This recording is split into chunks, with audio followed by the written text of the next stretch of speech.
Le vacarme de l'hypermarché, en cette fin de journée du samedi, était une symphonie agressive et impersonnelle. Dans la grande banlieue parisienne, sous les lumières blafardes des néons, des centaines de vies se croisaient sans jamais se toucher.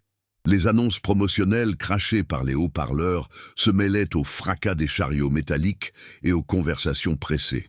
C'était un tableau vivant de la société moderne, un lieu où les caddies débordant de produits de marque côtoyaient les paniers garnis avec une prudence méticuleuse, où l'abondance des uns soulignait la précarité des autres. L'air était chargé d'une tension palpable, celle de la course contre la montre, de l'indifférence collective d'une foule où chaque individu n'était qu'un obstacle potentiel sur le chemin d'un autre. Personne ne prenait le temps de regarder, de voir vraiment. Dans l'une des interminables files d'attente, un vieil homme se tenait debout, légèrement voûté.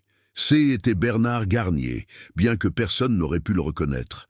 Son manteau usé, ses chaussures fatiguées et son regard volontairement perdu lui donnaient l'apparence d'un homme que la vie avait malmené. Il serrait contre lui ses quelques articles, une baguette, une brique de lait et un paquet de café, le strict nécessaire. Pour lui, ce haine était qu'un rôle. Une expérience sociale tordue pour tenter de ranimer une étincelle de foi en l'humanité, une foi qu'il avait perdue avec sa femme. Mais l'atmosphère glaciale du lieu, la solitude au milieu de la foule, commençait à rendre la mascarade inconfortablement réelle. Il sentait sur lui le poids des regards impatients, l'agacement à peine dissimulé de ceux qui attendaient derrière. Le moment arriva. Il tendit sa carte bancaire à la jeune caissière, qui l'inséra dans le terminal avec une lassitude mécanique. Un bip strident, puis deux. Elle leva les yeux au ciel, et sa voix résonna, plus forte que nécessaire. Paiement refusé.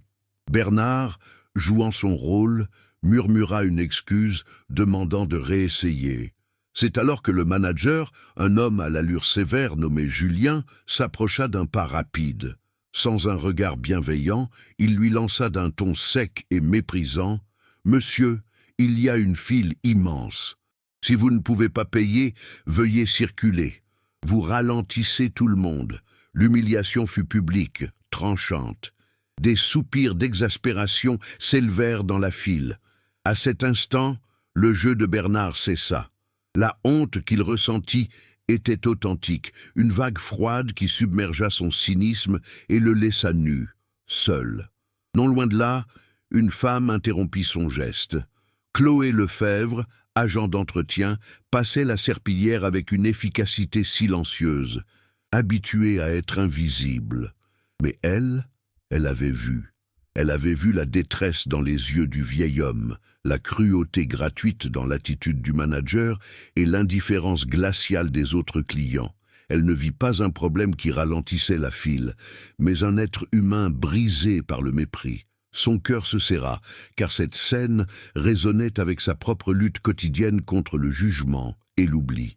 C'est dans ces moments de fracture, où la dignité d'une personne est mise à l'épreuve devant tous, que la vraie nature des gens se révèle.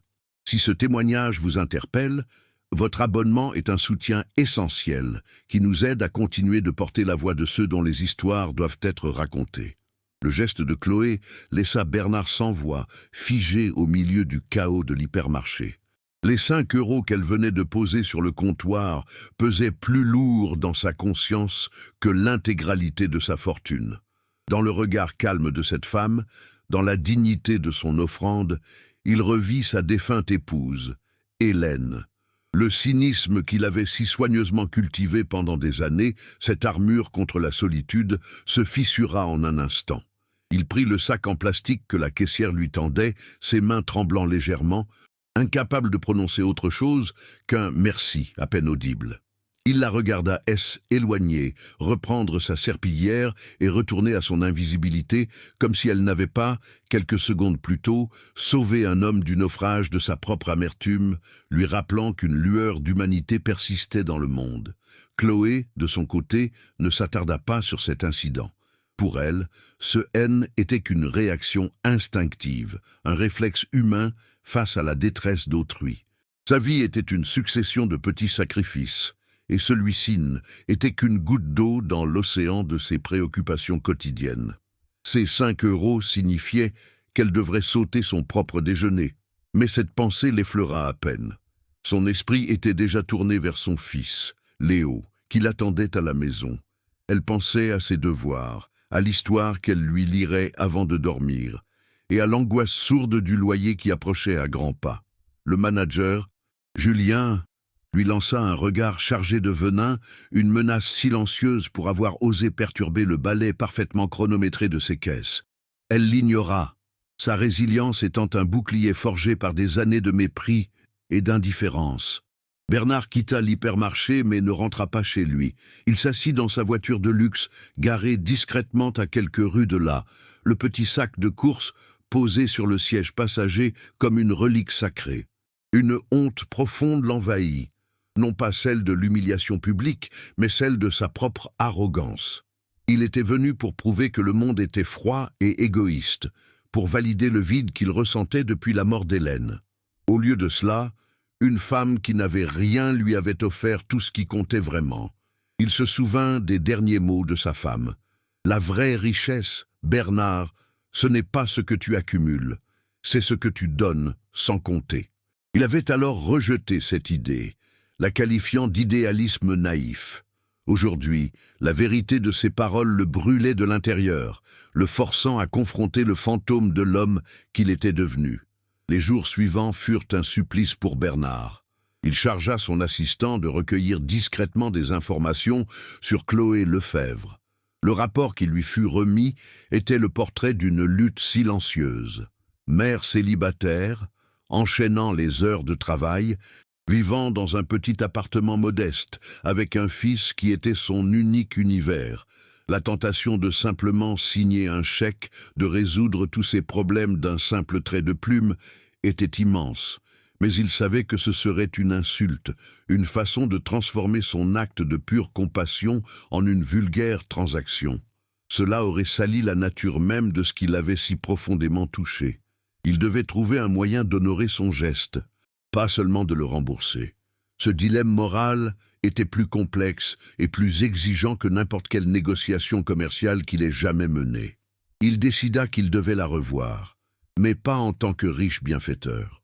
Quelques jours plus tard, il retourna à l'hypermarché vêtu des mêmes habits usés. Il la trouva pendant sa pause, assise seule dans la salle de repos sinistre, en train de manger un simple sandwich. Il s'approcha avec une hésitation qu'il n'avait pas connue depuis des décennies. « Excusez-moi », commença-t-il, sa voix plus douce qu'il ne l'aurait voulu. Chloé leva les yeux, surprise mais pas méfiante. Elle le reconnut et une lueur d'inquiétude passa dans son regard. « Vous allez bien, monsieur ?» demanda-t-elle avec une sincérité qui le désarma complètement. Avant même qu'il ne puisse répondre, elle lui tendit la moitié de son sandwich, un geste si spontané et si pur qu'il sentit les larmes lui monter aux yeux. Il refusa poliment, le cœur serré par tant de générosité. Ils se mirent à parler. Ou plutôt, elle parla et il écouta, absorbant chaque mot.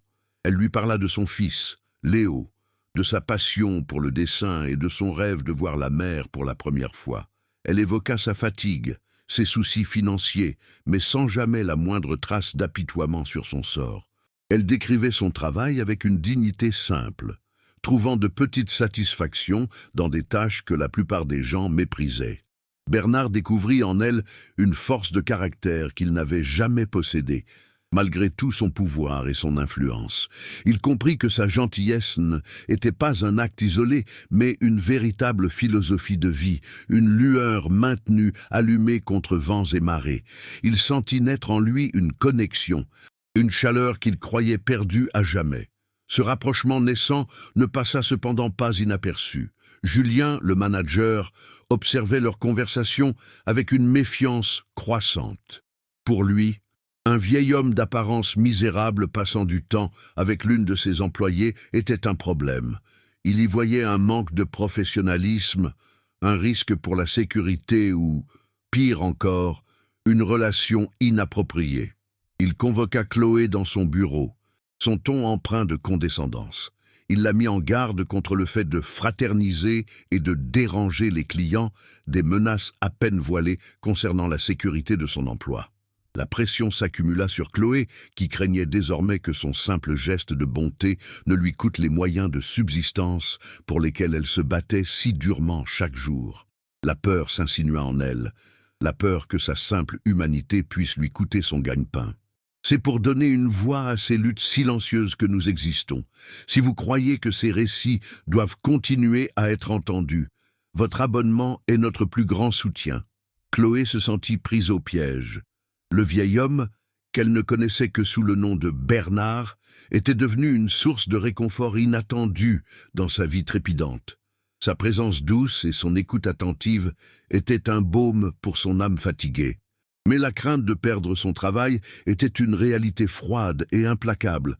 Elle avait Léo à sa charge. Elle commença donc à éviter Bernard, le cœur lourd, une excuse muette dans son regard lorsqu'ils se croisaient dans les allées. Bernard comprit immédiatement la situation. Il vit la peur dans ses yeux et l'ombre menaçante du manager qui planait sur elle. Cette distance forcée fut une nouvelle source de douleur pour Bernard. Il la voyait travailler. Les épaules un peu plus voûtées, la lumière dans ses yeux un peu plus terne.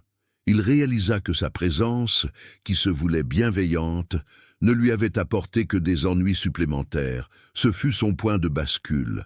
Sa culpabilité se mua en une résolution froide et déterminée.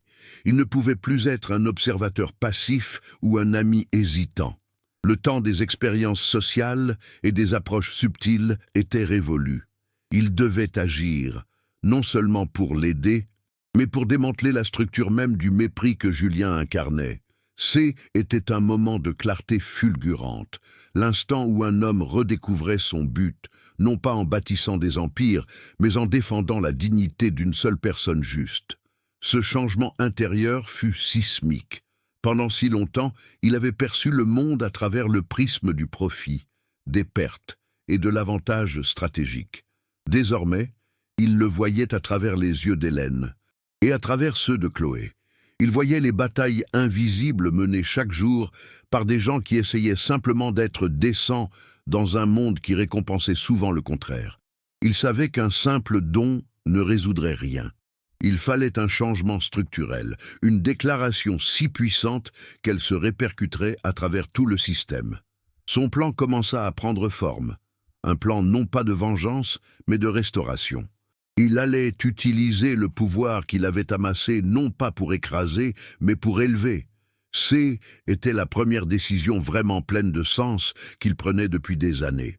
Avant de mettre son plan à exécution, il ressentit le besoin d'une dernière conversation pour sonder la profondeur de son âme. Il la retrouva un soir, à la fin de son service, près des quais de déchargement, à l'abri des regards indiscrets. Il lui posa une question simple. Si vous pouviez changer une chose dans votre vie, une seule, quelle serait-elle? Il s'attendait à ce qu'elle parle d'argent, d'un meilleur appartement ou d'un travail moins pénible. Mais Chloé marqua une pause, le regard perdu vers le soleil couchant, et sa réponse le stupéfia. « Je voudrais que mon fils grandisse dans un monde où les gens se regardent vraiment, » dit-elle doucement. « Un monde où la gentillesse n'est pas considérée comme une faiblesse. » Ces mots furent la confirmation finale. Ce haine n'était pas un appel à l'aide, mais la vision d'un monde meilleur. Était l'écho exact des convictions les plus profondes d'Hélène. À cet instant, la mission de Bernard devint limpide. Il n'allait pas seulement offrir une nouvelle vie à Chloé, il allait lui donner le pouvoir de construire le monde dont elle rêvait, en commençant ici même, dans ce lieu de bruit et d'indifférence. Il la remercia. Un sourire sincère éclairant son visage pour la première fois depuis une éternité. Il se éloigna, non plus comme le vieil homme déguisé, mais comme Bernard Garnier, le titan de l'industrie, animé d'un but renouvelé et porteur d'un plan qui allait tout changer pour elle et pour bien d'autres. La scène était prête pour un retour d'un tout autre genre. Le lendemain matin, une berline noire et lustrée, si silencieuse qu'elle semblait glisser sur l'asphalte, se gara sur la place réservée à la direction de l'hypermarché. Le chauffeur en sortit pour ouvrir la portière arrière, d'où émergea Bernard Garnier. Il ne portait plus le manteau usé, ni le regard perdu. Vêtu d'un costume sur mesure, d'un gris anthracite qui soulignait sa stature imposante, il avançait d'un pas assuré, son visage empreint d'une autorité calme et incontestable. Les employés qui le croisèrent s'arrêtèrent, stupéfaits par cette présence inhabituelle. Julien, le manager, se précipita à sa rencontre, un sourire servile et nerveux aux lèvres, prêt à accueillir ce qui semblait être un important visiteur du siège. Il ne reconnut pas un seul instant le vieil homme qu'il avait humilié quelques jours plus tôt. Pour lui, était simplement le pouvoir et l'argent qui venaient d'entrer dans son domaine. Bernard, accompagné de son assistant, demanda à être conduit dans le bureau du manager. Une fois à l'intérieur de la petite pièce sans fenêtre, il exigea que le directeur régional du groupe, convoqué en urgence, ainsi que Chloé Lefebvre, soient présents. La confusion était palpable. Julien, de plus en plus pâle, ne comprenait pas ce qui se passait, tandis que Chloé, arrachée à son nettoyage, se tenait timidement près de la porte, intimidée et inquiète. Bernard s'assit, dominant la pièce par sa seule présence, et commença à parler d'une voix posée. Il raconta une histoire, celle d'un vieil homme sans argent qui, dans ce même magasin, avait été traité comme un déchet, un obstacle à la productivité. Il décrivait la scène avec une précision clinique, observant les réactions de chacun, laissant le poids de ses mots s'installer dans le silence glacial de la pièce. Alors que le visage de Julien passait de l'incompréhension à la terreur, Bernard le fixa droit dans les yeux. « Cet homme, était moi », déclara-t-il simplement. Le choc fut total. Il se tourna ensuite vers Chloé, son regard s'adoucissant instantanément. « Il y a quelques jours, dans ce même lieu, je ne pouvais pas payer une baguette. Monsieur le manager m'a offert son mépris. Vous, Chloé, vous m'avez offert la dignité. Certains voient de la valeur dans les chiffres et les ventes. Vous voyez de la valeur dans les gens. » Il marqua une pause, laissant la portée de ses paroles l'imprégner, avant de prononcer la phrase qui allait faire basculer son univers. « C'est pourquoi, à partir d'aujourd'hui, vous ne serez plus une employée de cet endroit, vous en serez la propriétaire. » Le souffle de Chloé se coupa. Elle recula d'un pas, secouant la tête dans une incrédulité totale, les larmes montant à ses yeux. Bernard continua, expliquant calmement qu'il venait de finaliser le rachat de cette unité spécifique de l'hypermarché. Il ne s'agissait pas d'un cadeau, mais d'un investissement. Un investissement dans ses valeurs, dans la vision du monde qu'elle lui avait rappelée. Il lui transférait la pleine propriété et la gestion du magasin à une seule condition, qu'elle y instaure une culture d'entreprise basée sur le respect, qu'elle mette en place un programme de valorisation des employés, et qu'une partie des bénéfices soit réinvestie dans un fonds de soutien pour les familles en difficulté du quartier. Il ne lui donnait pas de l'argent. Il lui donnait le pouvoir de répandre la gentillesse à grande échelle. Le silence qui suivit fut assourdissant. Le directeur régional, comprenant parfaitement la situation et le pouvoir de l'homme en face de lui, acquiesça vigoureusement à chaque mot de Bernard. Julien, le visage décomposé, semblait s'être liquéfié sur sa chaise, son arrogance étant évaporée pour laisser place à la pitoyable réalité de sa chute. Mais le regard de Bernard ne s'attardait plus sur lui. Il était fixé sur Chloé, qui se tenait désormais droite, les larmes coulant silencieusement sur ses joues. Ce n'étaient de plus des larmes de peur ou de fatigue, mais des larmes de catharsis. Elle comprenait enfin. Le poids de cette nouvelle responsabilité était immense, mais pour la première fois de sa vie, elle sentait que sa bonté et haine n'étaient pas seulement reconnues, mais qu'elle était devenue sa plus grande force. Son monde venait de changer, non par magie, mais par la valeur d'un seul geste. Les semaines qui suivirent furent une métamorphose silencieuse. Chloé, d'abord submergée par le poids de cette nouvelle réalité, accepta le défi avec la même détermination tranquille qui avait guidé toute sa vie. Elle ne chercha pas à révolutionner l'hypermarché du jour au lendemain, mais à y insuffler son âme, geste par geste. Le départ de Julien se fit sans bruit, une simple note de service annonçant un changement de direction. À sa place, Chloé instaura des réunions des équipes où, pour la première fois, la voix des caissières, des magasiniers et du personnel d'entretien était non seulement entendue, Mais écoutez, elle créa une caisse solidaire pour les clients en difficulté et un petit espace de jeu pour les enfants. L'atmosphère du magasin changea. L'attention impersonnelle, laissant place à une chaleur palpable, faite de sourires échangés et de services rendus avec une humanité retrouvée. Pendant ce temps, Bernard Garnier opérait sa propre transformation, bien plus profonde. Loin de retourner à sa solitude dorée, il canalisa son énergie et sa fortune vers un nouveau projet qui donnait enfin un sens à son existence. Il créa la Fondation Hélène Garnier, une organisation discrète dont le seul but était d'identifier et de financer anonymement des actes de bonté spontanés à travers le pays. Il ne s'agissait pas de grandes œuvres de charité, mais de repérer les Chloé du monde, ces individus qui, par un simple geste, maintenaient le tissu de l'humanité intact. Il engagea une petite équipe pour parcourir les villes, non pas à la recherche de profit, mais de moments de grâce. Il avait enfin compris comment honorer la mémoire de sa femme, non pas en construisant des monuments, mais en cultivant les graines de compassion qu'elle avait toujours su voir.